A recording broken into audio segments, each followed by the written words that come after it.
1940-50 കാലഘട്ടത്തിൽ നമ്മുടെ പള്ളികളും സ്ഥാപനങ്ങളും പിടിച്ചെടുക്കുക എന്നുള്ളതായിരുന്നു അവരുടെ ഡ്യൂട്ടി. ഇന്ന് നമ്മൾ ശരിയത്ത് കോളേജ്, ദവാ കോളേജ് എന്നൊക്കെ പറയും പോലെയാണ് അന്ന് മദ്രസ എന്നുള്ള ഉപയോഗം. 1924 തുടങ്ങിയത്. അതിൻ്റെയും എത്രയോ മുമ്പ് ഹിജറ 700-കളിൽ അവിടെ മതപഠനം ആരംഭിച്ചിട്ടുണ്ട്. പിന്നെ സുന്നികളോടുള്ള വെറുപ്പ് പ്രകടിപ്പിക്കാൻ വേണ്ടി സുന്നികൾക്ക് വിവരമില്ല, സുന്നികൾ വിദ്യാഭ്യാസത്തിനെതിരാണ് എന്ന ഒരു പ്രചരണം നടത്തിയതാണ്. ഇത് സത്യത്തിൽ മുസ്ലിമീങ്ങളെക്കുറിച്ച് ബ്രിട്ടീഷുകാർ നടത്തിയ ഒരു ആരോപണമായിരുന്നു. ഈ കുഞ്ഞിമൂസ മൗലവിയുടെ മദ്രസക്കെതിരെ പാടിയ പാട്ടായിരുന്നു ഇത് എന്ന ചരിത്രം ആര് തന്നെ എഴുതുന്നുണ്ട്? മുജാഹിദീങ്ങൾ തന്നെ എഴുതുന്നുണ്ട്. കേരളത്തിൽ മദ്രസ സംവിധാനം തുടങ്ങിയതാരാണ്? പലരും അവകാശവാദങ്ങളായിട്ട് വരുന്നുണ്ടല്ലോ. അപ്പോൾ സുന്നികൾ മദ്രസ വിരോധികളാണ് എന്നൊരു ചെറിയൊരു വിഭാഗം ആളുകൾ പ്രചരിപ്പിക്കുന്നുണ്ടല്ലോ. എന്താണ് അതിൻ്റെ വസ്തുത? മദ്രസകൾ ഞങ്ങൾ തുടങ്ങിയതാണ്. സുന്നികൾ മദ്രസക്കെതിരായിരുന്നു. ഇപ്പോൾ സുന്നികൾ മദ്രസയുടെ ആളായി മാറിയിട്ടുണ്ട് എന്നൊരു പ്രചരണം ചിലയിടങ്ങളിലൊക്കെ നടക്കുന്നുണ്ട്. ഈ വിഷയം നമ്മൾ ചർച്ച ചെയ്യുമ്പോൾ മദ്രസ എന്ന പേര്, അതിനെക്കുറിച്ച് നമ്മളൊന്ന് ചർച്ച ചെയ്യണം. കാരണം ഇപ്പോൾ നമ്മൾ മദ്രസ എന്ന് പറയുന്നത് പ്രാഥമിക കേന്ദ്രങ്ങൾക്കാണ്, മതപഠന കേന്ദ്രങ്ങൾക്കാണ്. നമ്മൾ അലിഫ് ബാ പഠിക്കുന്നത്, അതുപോലെ നിസ്കാരത്തെക്കുറിച്ചും നോമ്പിനെക്കുറിച്ചുള്ള പ്രാഥമിക വിദ്യാഭ്യാസം നൽകുന്ന സ്ഥാപനങ്ങൾക്കാണല്ലോ നമ്മൾ മദ്രസ എന്ന് പേര് പറയുന്നത്. പഴയ കാലത്ത് അങ്ങനെയല്ല. പഴയ കാലത്ത് ഉന്നത പഠന കേന്ദ്രങ്ങൾക്ക്, സ്ഥാപനങ്ങൾക്കാണ് മദ്രസ എന്ന് പറഞ്ഞിരുന്നത്. ഇപ്പോൾ ഇമാം നവവി തങ്ങളുടെയൊക്കെ സ്ഥാപനങ്ങൾക്ക് മദ്രസ എന്നായിരുന്നു പേര്. മദ്രസത്തുൽ അഷ്റഫിയ, മദ്രസത്തുൽ നിളാമിയ. അതുപോലെ നമ്മുടെ കേരളത്തിൽ തന്നെ വലിയ ഉന്നത വിദ്യാഭ്യാസം നൽകുന്ന, മതവിദ്യാഭ്യാസം നൽകുന്ന സ്ഥാപനങ്ങൾക്ക് ഇട്ട പേരായിരുന്നു മദ്രസ. ഇപ്പോൾ ഉദാഹരണത്തിന് വായക്കാട് 1871 അവിടെ കോയപ്പത്തൊടി കുടുംബത്തിൽപ്പെട്ട ആളുകൾ മതപഠനത്തിന് വേണ്ടി ഒരു പ്രത്യേക സ്ഥലം വഖഫ് ചെയ്യുകയും അവിടെ സ്ഥാപനങ്ങൾ ആരംഭിക്കുകയും ചെയ്തിട്ടുണ്ട്. അതിനവർ കൊടുത്തിരുന്ന പേര് തൻമിയത്തുൽ ഉലൂം മദ്രസ എന്നാണ്. തൻമിയത്തുൽ ഉലൂം മദ്രസ. അക്കാലത്ത് പിന്നെ ഈ പ്രാഥമിക വിദ്യാഭ്യാസ കേന്ദ്രങ്ങൾക്ക് ഓത്തുപള്ളി എന്നൊക്കെയാണ് പറയുക. ഓത്തുപള്ളികൾ. ഈ ഓത്തുപള്ളികളിൽ എല്ലാ ആളുകളും പഠിക്കും. അവിടെ നിന്നും ഉന്നത പഠനം ആഗ്രഹിക്കുന്ന ആളുകളാണ് ഈ മദ്രസയിൽ വന്ന് ചേരുക. തൻമിയത്തുൽ ഉലൂം മദ്രസ. അത് 1871 അവിടെ ആണ് പിന്നീട് ചാലകത്ത് കുഞ്ഞഹമ്മദ് ഹാജി, മൗലാന ചാലകത്ത് കുഞ്ഞഹമ്മദ് ഹാജി വലിയ പണ്ഡിതനായിരുന്നു. മഹാനവറുകൾ ദർസിന് വേണ്ടി വന്നത് 1909 മഹാനവറുകളാണ് തൻമിയത്തുൽ ഉലൂം മദ്രസ എന്ന പേര് മാറ്റി പിന്നീട് ദാറുൽ ഉലൂം മദ്രസ എന്നാക്കി മാറ്റിയത്.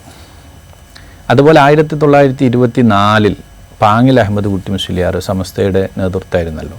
പാങ്ങിൽ ഉസ്താദിൻ്റെ സ്ഥാപനം, അവർ ഒരു പുതിയ സംവിധാനങ്ങളൊക്കെ തുടങ്ങി. താനൂർ ഇസ്ലാഹുൽ ഉലൂം മദ്രസ എന്നായിരുന്നു എൻ്റെ പേര്. എന്ന് പറഞ്ഞാൽ മദ്രസ എന്നത് വലിയ ഉന്നത സ്ഥാപനങ്ങൾക്കായിരുന്നു അന്ന് പേരിട്ടിരുന്നത്. താനൂർ സ്ഥാപനം 1924 തുടങ്ങിയത്. അതിൻ്റെയും എത്രയോ മുമ്പ് ഹിജറ 700-കളിൽ അവിടെ മതപഠനം ആരംഭിച്ചിട്ടുണ്ട്. പിന്നെ മഹാനായ ഉമർ ഖാലി അവിടെ പഠിച്ചിട്ടുണ്ട്, അവിടെ മുദരിസായിട്ടുമുണ്ട്. അപ്പോൾ അതുപോലെ ഉന്നത കലാലയങ്ങൾക്ക് ഇടക്കാലത്ത് മദ്രസ എന്നുള്ള പേര് വന്നു. ദർസ് എന്നുള്ള പേര് ഉപയോഗിക്കും. ആ കാലത്തൊക്കെ വലിയ വലിയ മുദരിസുമാരുണ്ടല്ലോ. ഇപ്പോൾ ചാലകത്ത് കുഞ്ഞഹമ്മദ് ഹാജിയും അവരുടെ ഉസ്താദുമാരൊക്കെ പഠിച്ച സ്ഥാപനങ്ങൾ കേരളത്തിൽ നിന്ന് തന്നെയാണ് അവരൊക്കെ പഠിച്ചത്. പിന്നീട് ഉപരിപഠനത്തിന് വേണ്ടി മറ്റു സ്ഥലങ്ങളിൽ പോയിട്ടുണ്ടെങ്കിലും തുടക്കം വിദ്യാഭ്യാസമൊക്കെ കേരളത്തിൽ നിന്നാണ്. അപ്പോൾ അന്ന് ദർസ്, മദ്രസ എന്ന പേരുകളായിരുന്നു. നമ്മളിപ്പോൾ പറയുന്ന മദ്രസക്ക് അന്ന് ഉപയോഗിച്ചിരുന്ന പേര് ഓത്തുപള്ളി എന്നാണ്. ഓത്തുപള്ളി അങ്ങനെയാണ് പറയുക. പിന്നീട് ഈ മദ്രസ എന്ന പേര് കാലങ്ങൾക്ക് ശേഷം ഉന്നത പഠന കേന്ദ്രങ്ങൾക്ക് അറബിക് കോളേജ്, ശരിയത്ത് കോളേജ്, അതുപോലെ ദവാ കോളേജ് എന്നൊക്കെ ആയി. പിന്നെ ആ സമയത്താണ് മദ്രസ എന്നത് പ്രാഥമിക വിദ്യാലയങ്ങൾക്ക് പറഞ്ഞു തുടങ്ങിയത്. ഞാനിപ്പോൾ ഇത്രയും പറഞ്ഞത് എന്ന് പറഞ്ഞാൽ പലരുടെയും ധാരണ മദ്രസ എന്നത് പിന്നെ ഈ വഹാബികൾ അല്ലെങ്കിൽ ഈ 1921 ശേഷം വന്നതാണ് എന്നൊരു ധാരണ ഉണ്ട്. ആ ധാരണ ഒരിക്കലും ശരിയല്ല. പിന്നെ പ്രാഥമിക വിദ്യാലയം അതെന്നു മുതൽ തുടങ്ങിയതാണ്? അത് കേരളത്തിൽ 1921 ശേഷം വന്നതോ അല്ലെങ്കിൽ അതിന് ശേഷം വന്നതോ ഒന്നുമല്ല. ഈ മദ്രസ എന്ന് പറയുന്ന അല്ലെങ്കിൽ ഓത്തുപള്ളി എന്ന് പറയുന്നത് കേരളത്തിൽ കൊണ്ടുവന്നത് സ്വഹാബികളുടെ കാലം മുതലാണ്. സ്വഹാബികൾ കൊണ്ടുവന്നതാണ്. കാരണം ഒരാൾക്ക് മുസ്ലിമായി ജീവിക്കണമെങ്കിൽ പ്രാഥമിക വിദ്യാഭ്യാസം വേണം. നിസ്കാരത്തെക്കുറിച്ച് പഠിക്കണം, നോമ്പിനെക്കുറിച്ച് പഠിക്കണം, ഹജ്ജിനെക്കുറിച്ച് പഠിക്കണം, അങ്ങനെ നമ്മുടെ ആരാധനാ കർമ്മങ്ങളെക്കുറിച്ചൊക്കെ പഠിക്കണമല്ലോ. ഈ പഠനവും സ്വഹാബികളുടെ കാലം മുതൽ തന്നെ കേരളത്തിൽ ആരംഭിച്ചിട്ടുണ്ട്. അപ്പോൾ ഈ മദ്രസ സംവിധാനം എന്ന് തുടങ്ങിയെന്ന് ചോദിച്ചാൽ സ്വഹാബികളുടെ കാലം മുതൽ തന്നെ ആരംഭിച്ചിട്ടുണ്ട് മതപഠനങ്ങൾ. പിന്നീട് പരിഷ്കരണങ്ങൾ വന്നിട്ടുണ്ട്. പരിഷ്കരണങ്ങൾ ഒരുപാട് വന്നിട്ടുണ്ട്. ആ പരിഷ്കരണങ്ങളിൽ എടുത്തു പറയേണ്ടതാണ് പിന്നെ മഹാനായ പൊന്നാനി മഖ്ദൂമുമാരുടെ കാലം, അതുപോലെ ചാലകത്ത് കുഞ്ഞഹമ്മദാജിയുടെ കാലം, പിന്നീട് 1951 പറവണ്ണ ഉസ്താദിൻ്റെ കാലം, ഇപ്പോൾ അൽഹംദുലില്ലാഹ് നമ്മുടെ സുൽത്താൻ ഉലമയുടെ കാലം. അങ്ങനെ പരിഷ്കരണങ്ങൾ മതവിദ്യാഭ്യാസ രംഗത്ത് വന്നിട്ടുണ്ട് എന്നതല്ലാതെ ഈ മതവിദ്യാഭ്യാസം തുടങ്ങിയത് ഇന്നാണ് അല്ലെങ്കിൽ 1921 ശേഷമാണ് എന്ന് പറയുന്നത് ഒരിക്കലും ശരിയല്ല. അത് സ്വഹാബികളുടെ കാലം മുതൽ തന്നെ കേരളത്തിൽ ആരംഭിച്ചിട്ടുണ്ട്. ഇല്ലെങ്കിൽ അവരിവിടെ 10ഉം 12ഉം പള്ളി ഉണ്ടാക്കി അവർ പോയി, അവരിവിടെ ഒന്നും ചെയ്തിട്ടില്ല എന്നല്ലേ വരിക. ഈ പള്ളിയിൽ നിന്ന് നിസ്കരിക്കണ്ടേ? പള്ളി നിർമ്മിച്ചത് എന്തിനാണ്? നിസ്കരിക്കാനാണ്. അപ്പം നിസ്കാരം പഠിക്കണമെങ്കിൽ അറിവ് വേണം. അറിവ് പഠിക്കണമെങ്കിൽ അക്ഷരങ്ങൾ പഠിക്കണം, അത് കൂട്ടമായി വായിക്കാൻ പഠിക്കണം, ഖുർആൻ ഓതാൻ പഠിക്കണം. ഇതാണല്ലോ പ്രാഥമിക വിദ്യാഭ്യാസം. ആ പ്രാഥമിക വിദ്യാഭ്യാസം അന്ന് പള്ളികളിൽ വെച്ചും പള്ളി പരിസരത്ത് വെച്ചുമായിരുന്നു നൽകിയിരുന്നത്. ഓത്തുപള്ളി എന്നായിരുന്നു അന്ന് പറഞ്ഞിരുന്നത്. പിന്നെ സുന്നികൾ മദ്രസയ്ക്ക് എതിരായിരുന്നു എന്ന് പറയുന്നത് എന്തുകൊണ്ടാണ് യഥാർത്ഥത്തിൽ? സുന്നികൾ മദ്രസയ്ക്ക് എതിരായിരുന്നു എന്ന് പറയുന്നത് മദ്രസയ്ക്ക് മാത്രമല്ല, വിദ്യാഭ്യാസത്തിന് തന്നെ സുന്നികൾ എതിരായിരുന്നു എന്ന് ശത്രുക്കൾ പറയാറുണ്ട്. അതെന്തിനാന്ന് ചോദിച്ചാൽ, ഇപ്പം നമ്മൾ ഒരാളുടെ കൂടെ നീ കൂടരുത് എന്ന് പറയുമ്പോൾ നമ്മൾ അതിനൊരു കാരണം പറയണം. കാരണം പറയുന്നതാണ്, അവന് വിവരമില്ല. വിവരമില്ലാത്ത ഒരാളോട് കൂടെ കൂടരുത് എന്ന് പറഞ്ഞാൽ ശരിയാണല്ലോ. നീ അവൻ്റെ കൂടെ പോകരുത്, കാരണം അവന് വിവരമില്ല എന്ന് പറയും. ഇതുപോലെ നമുക്ക് പിന്നെ സുന്നികളോടുള്ള വെറുപ്പ് പ്രകടിപ്പിക്കാൻ വേണ്ടി സുന്നികൾക്ക് വിവരമില്ല, സുന്നികൾ വിദ്യാഭ്യാസത്തിനെതിരാണ് എന്ന ഒരു പ്രചരണം നടത്തിയതാണ്. ഇത് സത്യത്തിൽ മുസ്ലിമീങ്ങളെക്കുറിച്ച് ബ്രിട്ടീഷുകാർ നടത്തിയ ഒരു ആരോപണമായിരുന്നു. ഇന്ത്യയിൽ കേരളത്തിൽ ഏറ്റവും അവർ നേരിട്ടത് മുസ്ലിം പണ്ഡിതന്മാരായിരുന്നു. ഏറ്റവും കൂടുതൽ ബ്രിട്ടീഷുകാർക്ക് പ്രയാസം ഉണ്ടാക്കിയത് മുസ്ലിമീങ്ങളാണ്. മുസ്ലിമീങ്ങളോട് മാത്രം 300-ലധികം പോരാട്ടങ്ങൾ നടത്തിയെന്നാണല്ലോ ചരിത്രം പറയുന്നത്. അപ്പോൾ പിന്നെ മുസ്ലിമീങ്ങൾക്ക് വിദ്യാഭ്യാസം ഉണ്ടായിരുന്നില്ല, മുസ്ലിമീങ്ങൾ മതഭ്രാന്തന്മാരാണ്, അവർ വിദ്യാഭ്യാസത്തിനെതിരാണ് എന്ന് പ്രചരിപ്പിച്ചത് ബ്രിട്ടീഷുകാരാണ്. CN അഹമ്മദ് മൗലവിയും KK മുഹമ്മദ് അബ്ദുൽ കരീമും കൂടി രചിച്ച ഒരു പുസ്തകമുണ്ട്. 2 കൊല്ലം എടുത്തിട്ടാണ് ആ പുസ്തകം രചിച്ചത്, മഹത്തായ മാപ്പിള സാഹിത്യ പാരമ്പര്യം. ആ പുസ്തകത്തിൽ അവർ പറയുന്നുണ്ട്, ബ്രിട്ടീഷുകാർ പിന്നെ മുസ്ലിമീങ്ങളോടുള്ള വെറുപ്പ് കൊണ്ട് ഇങ്ങനെ ഒരു പ്രചരണം നടത്തിയിരുന്നു. ഏത്? മുസ്ലിമീങ്ങൾക്ക് വിദ്യാഭ്യാസമില്ല, അവർ വെറും മതഭ്രാന്തന്മാരാണ്, അവർ ശരിയില്ല എന്ന് അവർ പ്രചരിപ്പിച്ചിരുന്നു.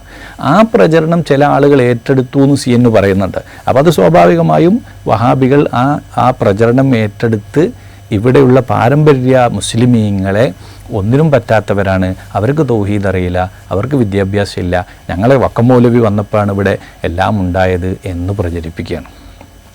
സത്യത്തിൽ അവിടെ നമ്മൾ മനസ്സിലാക്കേണ്ട ഒരു കാര്യമുണ്ട്. 1921 മുമ്പ് ജാഹിലിയ കാലം, ഒരു വിവരമില്ല എന്നാണ് വഹാബികളുടെ പ്രചരണം. എങ്കിൽ ഈ 1920 മുമ്പാണല്ലോ വക്കം മൗലവിയും KM മൗലവിയും ഒക്കെ വിദ്യ അഭ്യസിച്ചത്. അവരെവിടുന്നാണ് അക്ഷരങ്ങൾ പഠിച്ചിരുന്നത്? അവരെവിടുന്നാണ് മതം പഠിച്ചിരുന്നത്? അതിനെക്കുറിച്ച് ആലോചിച്ച് നോക്ക്. ഇപ്പോൾ മുജാഹിദിൻ്റെ സ്ഥാപക നേതാക്കൾ KM മൗലവി, അലവി മൗലവി, അതുപോലെ EK മൗലവി, TK മൗലവി, ഇങ്ങനെ കുറേ മൗലവിമാരുണ്ട്. ഈ മൗലവിമാരൊക്കെ 1920 മുമ്പ് അക്ഷരങ്ങൾ പഠിച്ചവരാണ്. അവരെവിടുന്നാണ് അക്ഷരങ്ങൾ പഠിച്ചത്? അവരെവിടുന്നാണ് മതകാര്യങ്ങൾ പഠിച്ചത്? ഇതൊക്കെ കേരളത്തിൽ നിന്നല്ലേ. അല്ലാതെ ആരും KM മൗലവി വിദേശത്ത് പോയി പഠിച്ചിട്ടില്ല, EK മൗലവി പഠിച്ചിട്ടില്ല, TK പഠിച്ചിട്ടില്ല, വക്കം മൗലവിയും പഠിച്ചിട്ടില്ല. വക്കം മൗലവി സാമ്പത്തികമായി അല്പം ഭദ്രതയുള്ള ടീമായതുകൊണ്ട് അയാളുടെ വീട്ടിൽ വന്ന് ആളുകൾ പഠിപ്പിച്ചു കൊടുത്തിരുന്നു എന്ന് ചരിത്രത്തിലുണ്ട്. എന്നാൽ ഈ വക്കം മൗലവിയും ഒരു ഉന്നത വിദ്യാഭ്യാസം നേടിയ ആളൊന്നുമല്ല. ഒരു പത്രപ്രവർത്തകനും ആ മേഖലയിൽ പോയി പിന്നെ ആ രംഗത്ത് പ്രവർത്തിച്ച ഒരാളാണ്. ഏതായാലും ഈ 921 മുമ്പ് വക്കം മൗലവിയും KM മൗലവിയും ഒക്കെ അക്ഷരങ്ങൾ പഠിച്ചിട്ടുണ്ട്. അത് എവിടുന്നാണ് പഠിച്ചത്? കേരളത്തിൽ നിന്ന് തന്നെയല്ലേ? തീർച്ചയായിട്ടും. അവരുടെ ഉസ്താദുമാർ ഇപ്പോൾ KM മൗലവിയും EK മൗലവിയും ഒക്കെ വായക്കാട് ദാറുൽ ഉലൂമിൽ പഠിച്ചിട്ടുണ്ട്. അന്ന് അവിടുത്തെ ഉസ്താദ് ചാലകത്ത് കുഞ്ഞഹമ്മദ് ഹാജിയാണ്. ചാലകത്ത് കുഞ്ഞഹമ്മദ് ഹാജി എവിടുന്നാണ് വിദ്യാഭ്യാസിച്ചത്? കേരളത്തിൽ നിന്നാണല്ലോ. അവരുടെ ഉസ്താദ് കോടഞ്ചേരി അഹമ്മദ് മുസ്ലിയാർ, അവരും കേരളത്തിൽ പഠിച്ചതാണല്ലോ, കേരളത്തിൽ ജനിച്ചതാണല്ലോ. കേരളത്തിൽ വിദ്യാഭ്യാസം ഇല്ലാതെ, ഒരു മതവിദ്യാഭ്യാസം ഇല്ലാത്തൊരു കാലം കഴിഞ്ഞു പോയിട്ടില്ല. സ്വഹാബികൾ ഇസ്ലാം കൊണ്ടുവന്ന് അവർ പള്ളികളെടുത്തു, അവർ നമുക്ക് മതം പഠിപ്പിച്ചു വന്നു. ആ മതപഠനം അങ്ങനെ തുടർന്ന് വന്നിട്ടുണ്ട്. നബി സല്ലല്ലാഹു അലൈഹി വസല്ലമ തങ്ങൾ കാണിച്ചൊരു മാതൃകയുണ്ട്. പള്ളി നിർമ്മിക്കുക, ആ പള്ളിയിൽ വെച്ച് വിദ്യാഭ്യസിക്കുക. അത് തന്നെയാണ് കേരളത്തിലും തുടങ്ങിയത്. കേരളത്തിലെ പഴയകാല പള്ളികളിലൊക്കെ ഏകദേശവും ദറസുകളുള്ള പള്ളിയാണ്. വലിയ വലിയ ദറസുകൾ, ചെറുതല്ല, വലിയ ദറസുകളുള്ള. അതിന് ഒരു മാറ്റം, ഒരു വലിയൊരു പരിഷ്കരണം വരുത്തിയതാണ് സൈനുദ്ദീൻ മഖ്ദൂം തങ്ങൾ. മഖ്ദൂം പൊന്നാനിയിൽ വലിയ പള്ളി സ്ഥാപിച്ചിട്ട് കേരളത്തിനകത്തും പുറത്തുള്ള ഒരുപാട് ആളുകൾ അവിടെ വന്ന് താമസിച്ച് പഠിച്ചിരുന്നു. അത്രയും വലിയ ദർസുകൾ നടന്നിട്ടുണ്ട്. അതുപോലെ കുറ്റിച്ചിറ പള്ളിയിലും അത് ഒരുപാട് ചരിത്രം പരിശോധിച്ചാൽ ഒരുപാട് പള്ളികൾ നമുക്ക് കാണാൻ പറ്റും. വലിയ ദർസുകൾ നടന്ന പള്ളികൾ. അവിടെയൊക്കെ പഠിച്ച് വളർന്ന ഒരു ടീമാണ് കേരളത്തിലെ മുസ്ലിമീങ്ങൾ. അല്ലാതെ 921 ശേഷം വന്നിട്ടൊരു പുതിയ അക്ഷരമാലയൊക്കെ ഉണ്ടാക്കി പഠിപ്പിച്ചത് അല്ലല്ലോ. അപ്പോൾ ഇതെന്തിനു പറയുന്നു എന്ന് ചോദിച്ചാൽ, സുന്നികളുടെ കൂടെ കൂടരുത്, അവർ വിദ്യാഭ്യാസം ഇല്ലാത്തവരാണ് എന്ന് പറഞ്ഞു വരുത്തുകയാണ്. ചരിത്രം വായിക്കുന്ന ഒരാൾക്ക് ഒരിക്കലും ഇത് അംഗീകരിക്കാൻ സാധ്യമല്ല. മദ്രസയ്ക്കെതിരെ പാടുന്ന ഒരു പാട്ടിനെ കുറിച്ച് എന്താണ് പറയാനുള്ളത്? മദ്രസയ്ക്കെതിരെ സുന്നികൾ പാട്ടുപാടി എന്നൊരു പ്രചരണമുണ്ട്. ശരിയാണ്. ആ പാട്ട് ആരാണ് പാടിയത്? ഏത് മദ്രസയ്ക്കെതിരെയാണ് പാടിയത്? ഇപ്പം ഞാൻ പറഞ്ഞല്ലോ, സ്വഹാബികളുടെ കാലം മുതൽ ദീനി പഠനങ്ങളുണ്ട് എന്ന് പറഞ്ഞാൽ മദ്രസകളുണ്ട്. അത് ഓത്തുപള്ളി, പേര് പല പേരുകളായിരിക്കും, ഓത്തുപള്ളി എന്നും മറ്റുമൊക്കെ പേരിൽ മതപഠനം ഇങ്ങനെ നടന്നു വരുന്നുണ്ടല്ലോ. അത് എപ്പോഴാണ് ഈ പാട്ട് പാടിയത്? ഏത് മദ്രസയ്ക്കെതിരാണ് പാട്ട് പാടിയത്? ആ ചരിത്രം നമ്മൾ പരിശോധിക്കുമ്പോൾ നമുക്കവിടെ വ്യക്തമാകും. ഇവിടെ 921 മുസ്ലിമീങ്ങളെ ഭിന്നിപ്പിക്കാൻ വേണ്ടി ഐക്യസംഘം എന്ന പേരിൽ ഒരു ടീം വന്നിരുന്നു. അതാണ് ഈ വക്കം മൗലവിയുടെയും KM മൗലവിയും ഒക്കെ ടീം. അവർ മുസ്ലിമീങ്ങളുടെ വിശ്വാസത്തെയും കർമ്മത്തെയും ചോദ്യം ചെയ്തു. എന്ന് പറഞ്ഞാൽ 921 വരേക്കുമുള്ള കേരളത്തിൽ കഴിഞ്ഞുപോയ ആലിമീങ്ങൾ, പണ്ഡിതന്മാർ, മഖ്ദൂമുമാരുണ്ട്, സൈനുദ്ദീൻ മഖ്ദൂമുമാരുണ്ട്, ഉമർ ഖാദി ഉണ്ട്, മമ്പുറം തങ്ങളുണ്ട്, അങ്ങനെ വലിയൊരു ടീമുണ്ടല്ലോ. അവർ പഠിപ്പിച്ച തൗഹീദ് ശരിയല്ല, അത് ശരിയായ തൗഹീദല്ല എന്ന് പഠിപ്പിക്കുകയും അത് പ്രചരിപ്പിക്കുകയും ചെയ്തു 921 ശേഷം. അതിനുവേണ്ടി അവർ മദ്രസ സ്ഥാപിച്ചിരുന്നു. അക്കാലത്ത് സുന്നികൾക്കുള്ളതുപോലെ തന്നെ ഇവരും മദ്രസ സ്ഥാപിച്ചു, അവരുടെ ആശയം പഠിപ്പിക്കാൻ വേണ്ടി. അത് 1923 കോഴിക്കോട് ജില്ലയിലെ പേരാമ്പ്രക്കടുത്ത് മേപ്പയ്യൂർ എന്ന സ്ഥലത്ത് അവരൊരു മദ്രസ തുടങ്ങി. മേപ്പയ്യൂർ. ആ മേപ്പയ്യൂരിൽ അന്ന് മദ്രസ തുടങ്ങുന്നത് AV അബ്ദുറഹ്മാൻ ഹാജി MLA ഉണ്ടല്ലോ. AV അബ്ദുറഹ്മാൻ ഹാജി MLAയുടെ ബാപ്പ AV അബ്ദുള്ള ഹാജി ഐക്യസംഘത്തിൻ്റെ രൂപീകരണ യോഗത്തിൽ പങ്കെടുത്ത ആളാണ്. അന്ന് ഐക്യസംഘത്തിൻ്റെ രൂപീകരണത്തിൽ AV അബ്ദുള്ള ഹാജിയുടെ കൂടെ പോയിരുന്നത് കടവത്തൂരുള്ള കുഞ്ഞിമൂസ മൗലവിയാണ്. കുഞ്ഞിമൂസ മൗലവി അത് അന്ന് EK മൗലവിയും ഈ AV അബ്ദുള്ള ഹാജിയും നല്ല ബന്ധമായിരുന്നു. അവരാണ് ഈ മൗലവിയെ മേപ്പേരൊക്കെ കൊടുക്കുന്നത്. അങ്ങനെ ഐക്യസംഘത്തിൻ്റെ രൂപീകരണത്തിൽ പങ്കെടുത്ത് അതിൽ നിന്ന് കിട്ടിയ ഒരു ആവേശം ഉണ്ടാവുമല്ലോ, പ്രചോദനം. അതിൽ ശേഷം അവർ മേപ്പയ്യൂര് ഒരു സ്ഥാപനം തുടങ്ങി, ഒരു മദ്രസ തുടങ്ങി. ആ മദ്രസയിൽ സുന്നികളായ ആളുകളെയാണ് ഇവരതിലേക്ക് ക്ഷണിക്കുന്നത്. എന്തിനു വേണ്ടി? സുന്നികളായ നമ്മുടെ ബാപ്പമാരൊക്കെ നരകത്തിലാണ്, മുസ്ലിം അല്ല എന്ന് പറയാൻ വേണ്ടി. അപ്പോൾ ആ ഒരു മദ്രസയെ എതിർത്തുകൊണ്ട് അവിടെ ആരും പോകരുത്, അവിടെ നിങ്ങൾ പഠിപ്പിക്കരുത് എന്ന് പറഞ്ഞുകൊണ്ട് അന്ന് മേപ്പയ്യൂരിലെ ഖാദിയായിരുന്നു മൊയ്പോത്ത് അരീക്കൽ അഹമ്മദ് മുസ്ലിയാർ. അരീക്കൽ എന്ന് പറഞ്ഞ ഒരു പണ്ഡിത കുടുംബമാണ്. അവർ പാരമ്പര്യ പണ്ഡിത കുടുംബം. അരീക്കൽ അബ്ദുറഹ്മാൻ മുസ്ലിയാർ നമ്മളൊക്കെ കേട്ടിട്ടുണ്ടാവും. നിമിഷക്കവിയാണ്. ഭയങ്കര കഴിവുണ്ടായിരുന്നു. അറബിയിൽ നല്ല കവിത എഴുതുന്ന ആളായിരുന്നു. കടമേരി കോളേജിലെ മുദരിസായിരുന്നു. ബഹുമാനപ്പെട്ട കണ്ണിയത്ത് ഉസ്താദിൻ്റെ ശിഷ്യനാണ്. അവരുടെ വാപ്പയാണ് അരീക്കൽ അഹമ്മദ് മുസ്ലിയാർ. അരീക്കൽ അഹമ്മദ് മുസ്ലിയാർ അന്ന് അവിടുത്തെ കാളിയായപ്പോൾ മഹാനവറുകൾ നിമിഷക്കവിയാണ്. ആ കുടുംബത്തിൽ ഒരുപാട് കവികളുണ്ട്.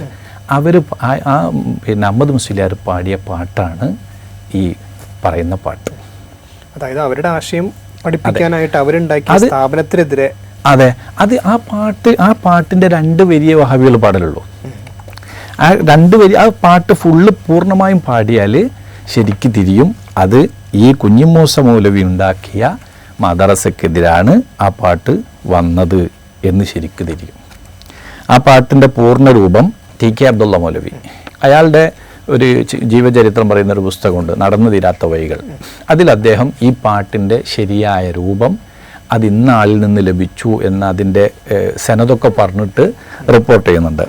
ആ പാട്ടിൽ വ്യക്തമായി പറയുന്നുണ്ട് ഇതേത് മദ്രസയെക്കുറിച്ചാണ് ഈ പാട്ട് പാടിയത്. ഞാൻ ആ ഭാഗം ആ പാട്ടൊന്ന് ഫുള്ള് പാടാം. പലപ്പോഴും പിന്നെ വഹാബികൾ പാടുന്ന പാട്ട് ഒരു കാലത്തും ലാത്ത ജേറുൽ ബനീന മദ്രസ വയിൽ യത്തഅല്ല മൂന, ഇങ്ങനെ പറഞ്ഞു. മദ്രസിൻ്റെ മീമ് ജഹന്നമിൻ്റെ മീമ് ഒന്നാണ് എന്ന് പാടി മദ്രസക്കെതിരെ പാടി. മാത്രമല്ല ഇത് ചാലകത്തിൻ്റെ മദ്രസക്കെതിരെയാണ് പാടിയത് എന്ന് വരെ അവർ പറയാറുണ്ട്.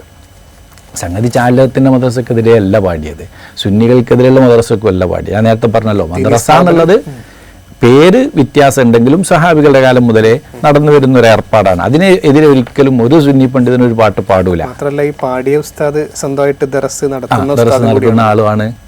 അപ്പോൾ ഈ പാട്ട് ഞാൻ ഫുള്ള് പാടാം. അപ്പോൾ പാടുമ്പോൾ നമുക്ക് ശരിക്കും തിരിയും ഇതേന്ന് മദ്രസക്കാൻ. ഇബിലീസ് മദ്രസയിട്ടു ഫി അർലില്ല നാടാകെ ദീന് നടത്തി ലഅനത്തുല്ലാ മീമുല്ലി മദ്രസത്തിൻ വ മീമു ജഹന്നമി ഒന്നാണ് ചങ്ങാതി വിലാത്ത വഹുമി.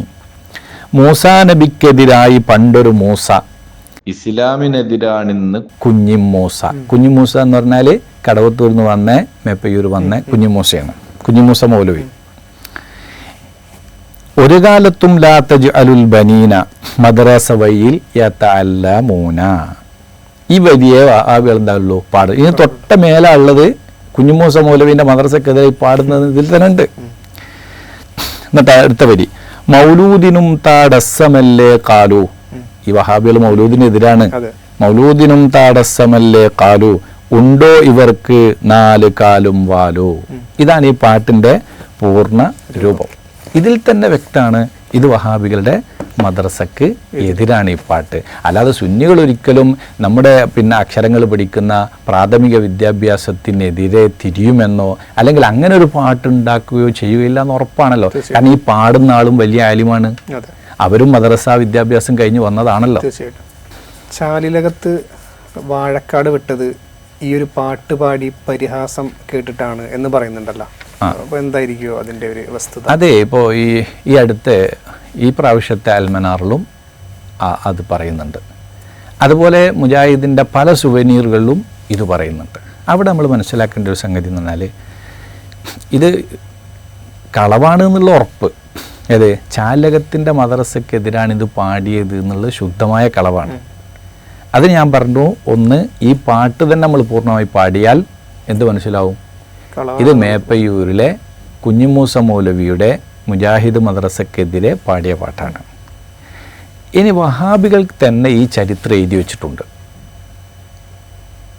ഈ കുഞ്ഞിമൂസ മൗലവിയുടെ മദ്രസക്കെതിരെ പാടിയ പാട്ടായിരുന്നു ഇത് എന്ന ചരിത്രം ആര് തന്നെ എഴുതുന്നുണ്ട്?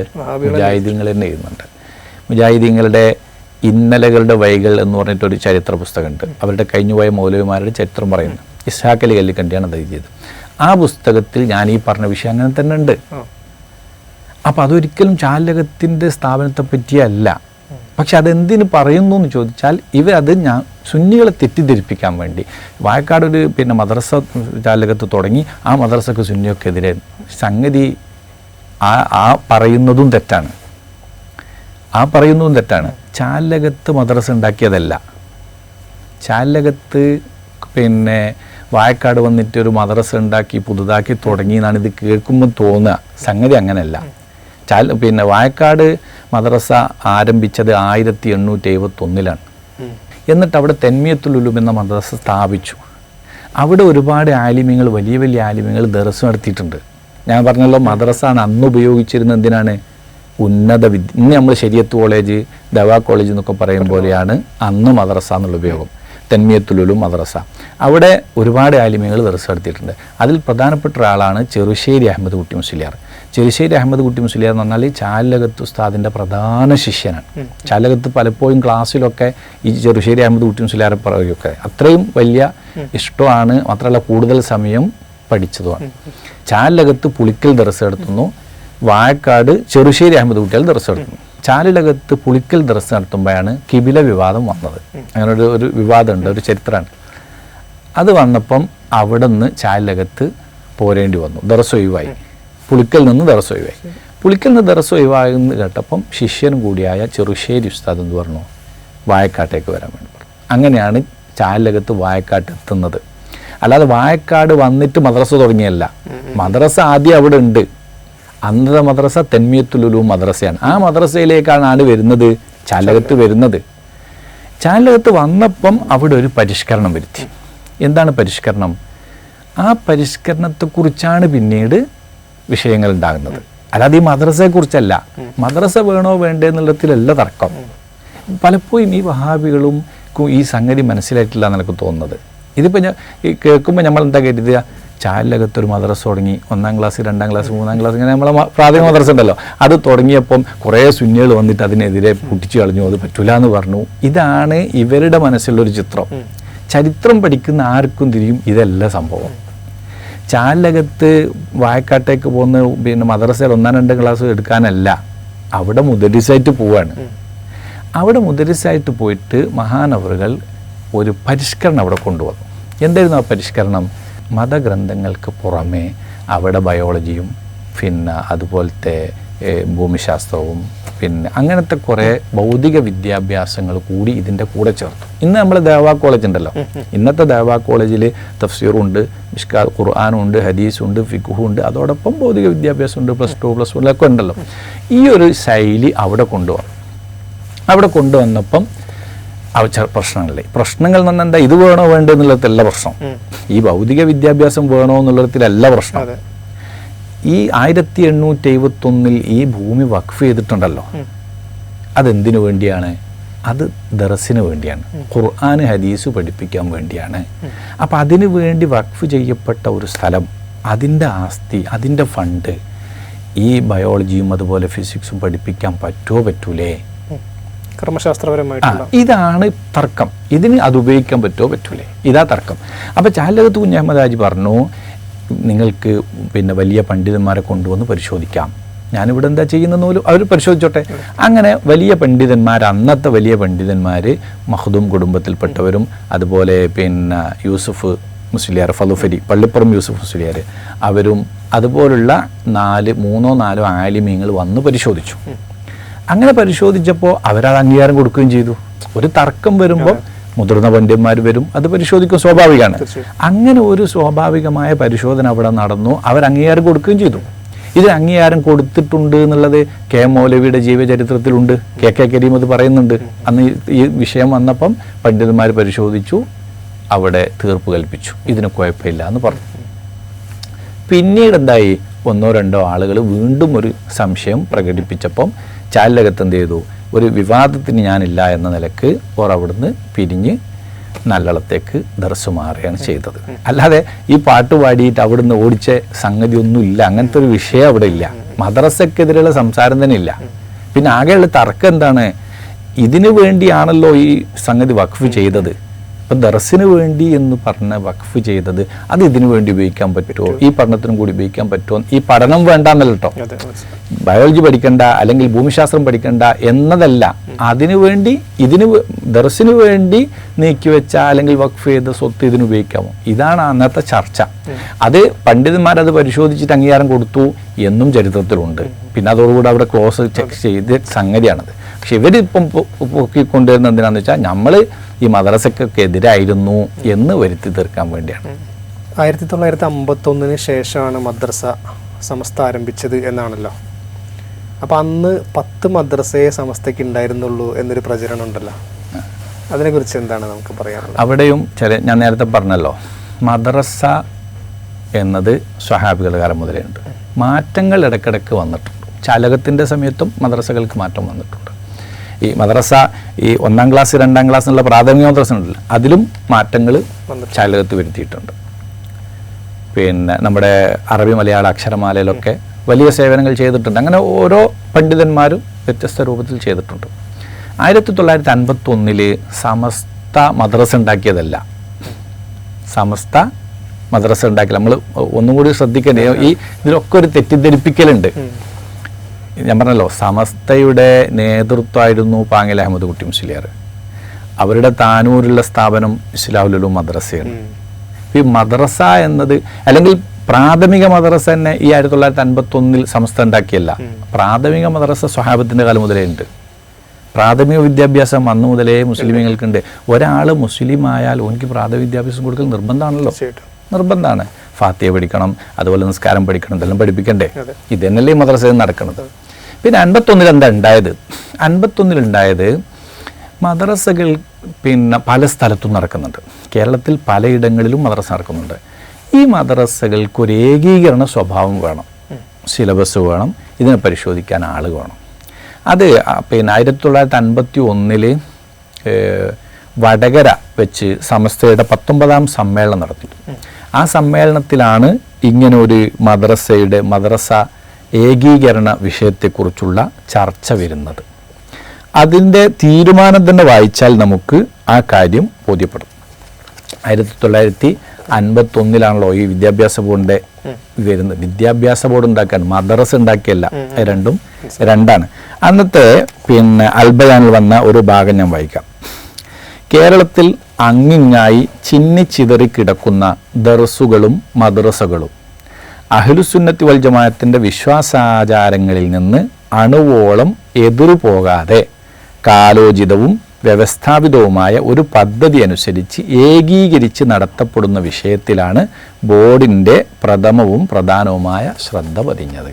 അപ്പോൾ അവരുദ്ദേശിച്ചത് അതാണ്, അല്ലാതെ മദ്രസ ഉണ്ടാക്കിയതല്ല, പുതുതായി ഉണ്ടാക്കിയതല്ല.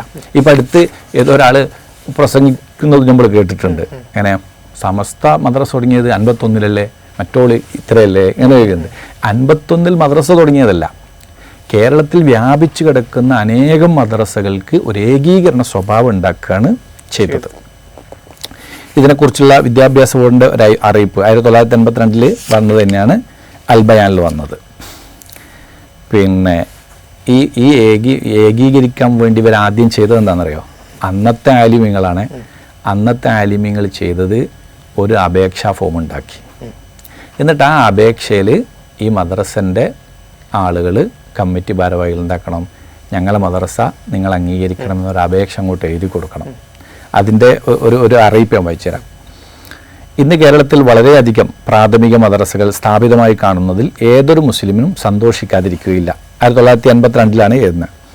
എന്നാൽ അവ വ്യവസ്ഥാപിതമായും ഏകീകൃതമായും ഒരു കേന്ദ്ര അടിസ്ഥാനത്തിലെ പദ്ധതി അനുസരിച്ചും നടത്തപ്പെടാത്തത് നിമിത്തം അവ കൊണ്ട് ഉദ്ദേശിക്കപ്പെടുന്ന ഫലം വേണ്ടത്ര എല്ലാ മദ്രസകളിൽ നിന്നും ലഭിക്കുന്നില്ലെന്ന് സർവറും അറിയുന്ന ഒരു പരമാർത്ഥം മാത്രമാണ് എന്ന് പറഞ്ഞിട്ട് ഒരു ഫോം കൊടുത്തിട്ട് ആ ഫോം പൂരിപ്പിച്ചു തരണം എന്നാണ് പറയുന്നത്. ആ ഫോമിൻ്റെ മാതൃകയാണെന്ന് വായിക്കാം. സമസ്ത കേരള ഇസ്ലാം മത വിദ്യാഭ്യാസ ബോർഡ് പ്രസിഡന്റ് അവരുടെ സമക്ഷത്തിലേക്ക് ഡാഷ് മാനേജർ ബോധിപ്പിക്കുന്ന ഹർജി. മാന്യരെ, ഡാഷ് താലൂക്ക് ഡാഷ് അംശം ദേശം മഹലിൽ പ്രാഥമിക വിദ്യാഭ്യാസം പഠിപ്പിക്കുന്ന ഒരു മദ്രസ നടത്തി വരുന്നുണ്ട്. പ്രസ്തുത മദ്രസക്ക് ബോർഡിൻ്റെ അംഗീകാരം ലഭിക്കാൻ ഞങ്ങൾ അപേക്ഷിച്ചോളൂ. ഇങ്ങനെ അപേക്ഷാ ഫോം കൊടുത്തിട്ട് സമസ്ത എന്താക്കും? ഈ വിദ്യാഭ്യാസ ബോർഡ് ആ മദ്രസ പോയിട്ട് പരിശോധിക്കും, എന്നിട്ട് അംഗീകാരം കൊടുക്കുകയാണ്. അങ്ങനെ ഫസ്റ്റ് കൊടുത്തതാണ് 10 മദ്രസക്ക്. മദ്രസ അതിനു മുമ്പേ ഉണ്ട്.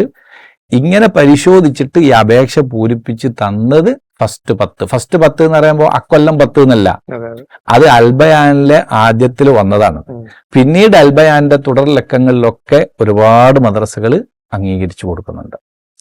അപ്പൊ അവിടെ വലിയൊരു തെറ്റിദ്ധാരണ വരുന്നത് പറഞ്ഞാൽ 51 സമസ്ത മദ്രസ തുടങ്ങി എന്ന് പറഞ്ഞാൽ അതിനു മുമ്പ് മദ്രസ ഇല്ല എന്നല്ല.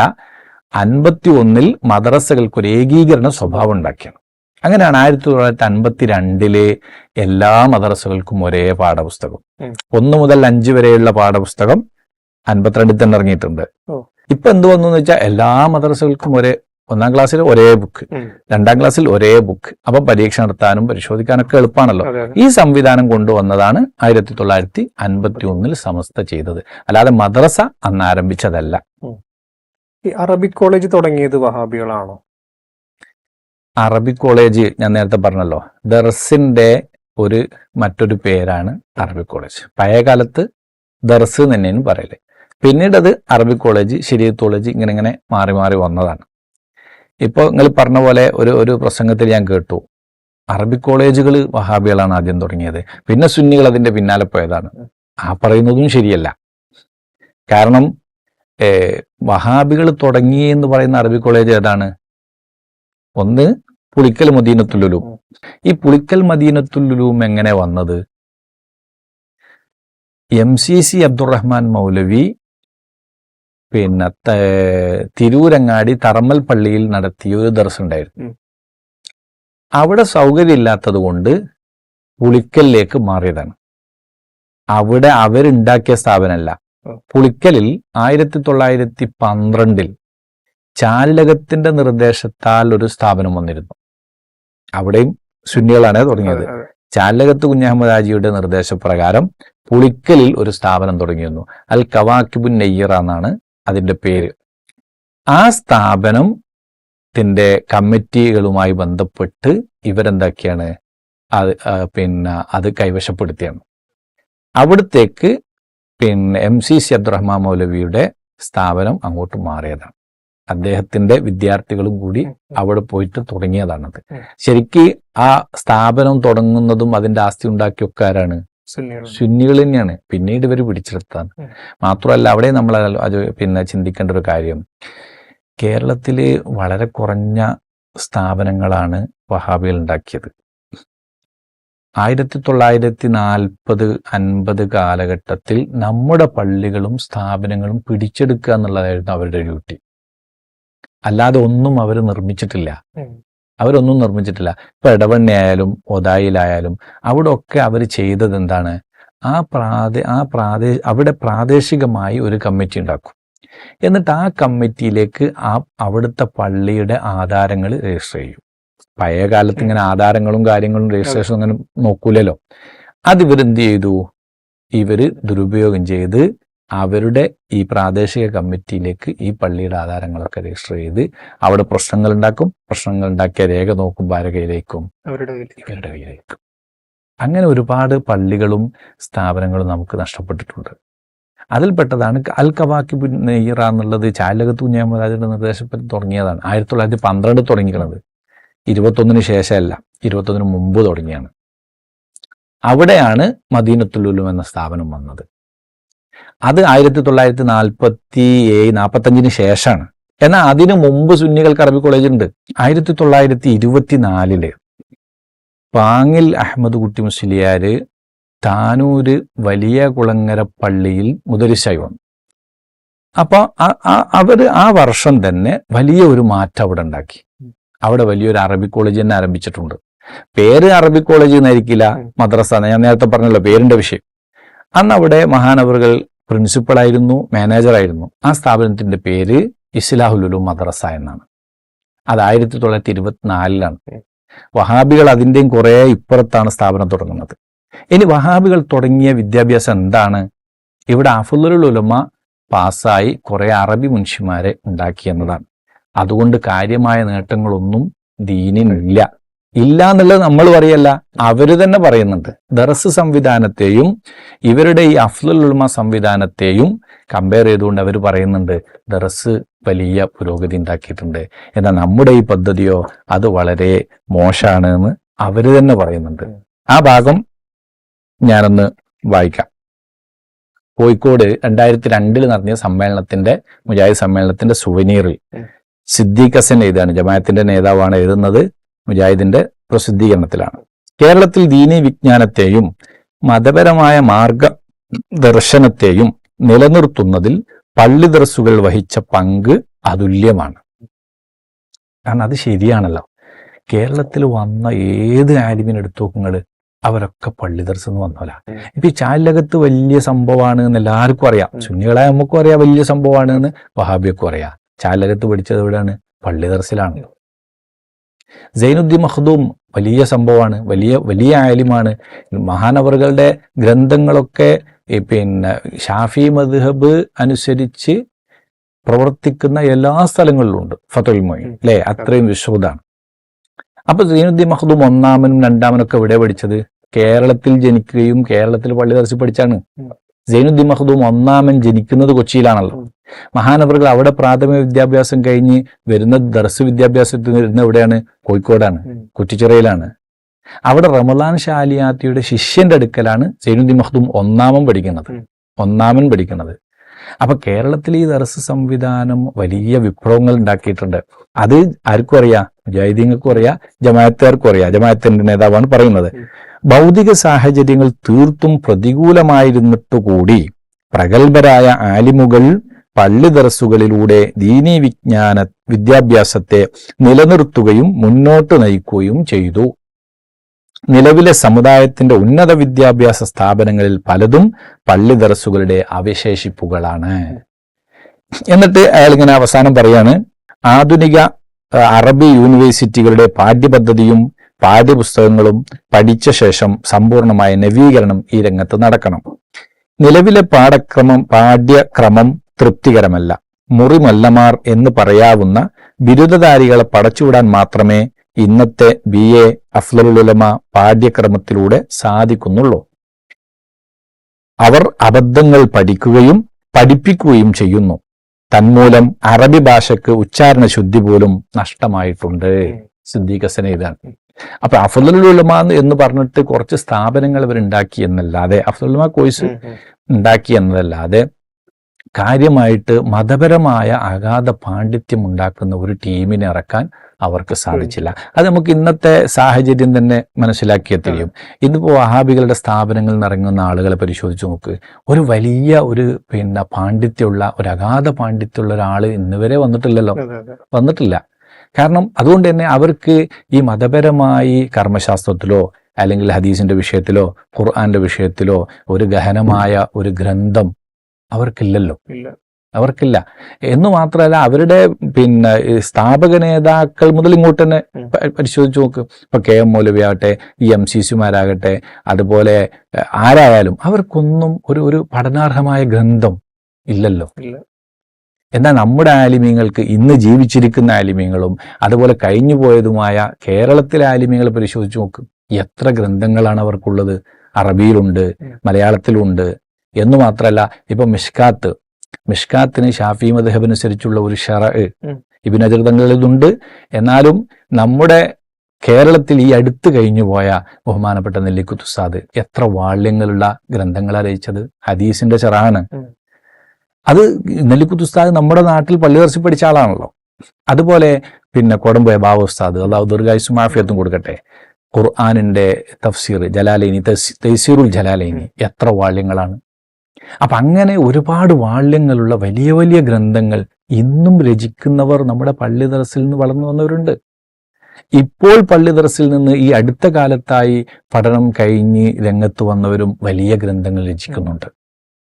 അങ്ങനെ അറബി വ്യാകരണ വിഷയത്തിൽ വലിയ ഗ്രന്ഥങ്ങൾ രചിച്ച അഹ്സനിമാരുണ്ട്, കോടൂർ അഹ്സനി, അതുപോലുള്ള ഉസ്താദുമാർ ഒരുപാടുണ്ട്. എന്നാൽ ഇത്തരം ഒരു ശൈലി എന്തുകൊണ്ടാണ് ഈ വഹാബികളുടെ സ്ഥാപനത്തിൽ പഠിച്ചവരിൽ നിന്ന് കാണാത്തത്? അവരും ഒരുപാട് സ്ഥാപനങ്ങളുണ്ടല്ലോ. ആ സ്ഥാപനങ്ങളിൽ നിന്നുള്ള ബിരുദധാരികൾ ഇപ്പോൾ സലഫി ആവട്ടെ, സലാഹി ആവട്ടെ, സുല്ലമി ആവട്ടെ, ഇതിൽ നിന്നൊക്കെ അങ്ങനത്തെ ഒരു കനപ്പെട്ട ഒരു ഗ്രന്ഥം എഴുതി ആരാണുള്ളത്? ആരുമില്ല. പറഞ്ഞതിന്റെ അർത്ഥം ഇത് വെറും ഒരു ജോലിക്ക് വേണ്ടിയുള്ള ഒരു പഠനം, അത്രയേ ഉള്ളൂ. എന്നാൽ ദർസ് സംവിധാനം അങ്ങനെയായിരുന്നില്ല.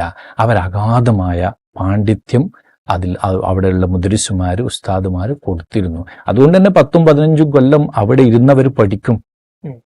ആ പഠനത്തിന്റെ ഫലം പിന്നീട് നമ്മൾ കാണുകയും ചെയ്തിട്ടുണ്ട്. ഈ പഴയ കാലത്ത് നമ്മുടെ ആലിമീങ്ങൾ കഷ്ടപ്പാടുകളും പ്രയാസങ്ങളും അനുഭവിച്ചുകൊണ്ടാണ് ഇത്രയും വലിയ വിദ്യാഭ്യാസ വിപ്ലവം ഉണ്ടാക്കിയത്.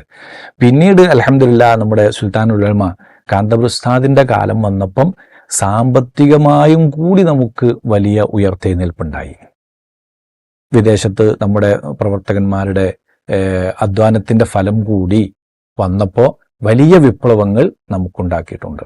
എന്ന് മാത്രമല്ല, ഈ അടുത്ത കാലത്തായിട്ട് മതഭൗതിക സമന്വയ വിദ്യാഭ്യാസം നമ്മൾ കൊണ്ടുവന്നപ്പം ആ രംഗത്തുകൂടി പണ്ഡിതന്മാർ നന്നായി വളർന്നു വരുന്നുണ്ട്. അഡ്വക്കേറ്റുമാരും എഞ്ചിനീയർമാരും അതുപോലെ എല്ലാ വിഷയത്തിലും കഴിവ് തെളിയിച്ച, അതോടൊപ്പം തന്നെ മതവിഷയത്തിലും വലിയ പാണ്ഡിത്യമുള്ള ആളുകൾ ഇന്ന് മുഷാവറംഗങ്ങളായിട്ട് വരെയുണ്ടല്ലോ. അപ്പോൾ ഈ ഓരോ കാലഘട്ടം കഴിയുമ്പോഴും ഇപ്പൊ നോളജ് സിറ്റി ഒന്ന് വന്നു, ഇനി രണ്ടാമത്തെ വരികയാണ്. ഈ പുരോഗമനം നമ്മുടെ പണ്ഡിതന്മാർ ഓരോ വർഷം കഴിയുന്തോറും അതിങ്ങനെ നടന്നുകൊണ്ടേയിരിക്കുന്നുണ്ട്. അപ്പോൾ സ്വഹാബികളുടെ കാലം മുതൽ വന്നു, അവിടെ സൈനുദ്ദീൻ മഖ്ദൂമിന്റെ കാലം വന്നു, പിന്നെ ഇപ്പുറത്ത് ചാലകത്ത് കുഞ്ഞഹമ്മദാജിയുടെ കാലം വന്നു, പിന്നെ പറവണ്ണയുടെ കാലം വന്നു, ഇപ്പൊ സുൽത്താനുലമയുടെ കാലം വന്നു. ഈ കാലങ്ങളിലൊക്കെ വ്യത്യസ്തമായ മാറ്റങ്ങൾ മതപഠന വിഷയത്തിൽ ഉണ്ടായിട്ടുണ്ട് എന്നതല്ലാതെ മതപഠനത്തിന് സുന്നികളെതിരായിരുന്നു, അവർ മദ്രസക്കെതിരായിരുന്നു എന്ന പ്രചരണം ഈ ബ്രിട്ടീഷുകാര് മുസ്ലിമീങ്ങൾക്കെതിരെ പ്രചരിപ്പിച്ചതുപോലെ അത് വെറും കളവാണ്. അതിലൊരു യാഥാർത്ഥ്യവും ഇല്ല.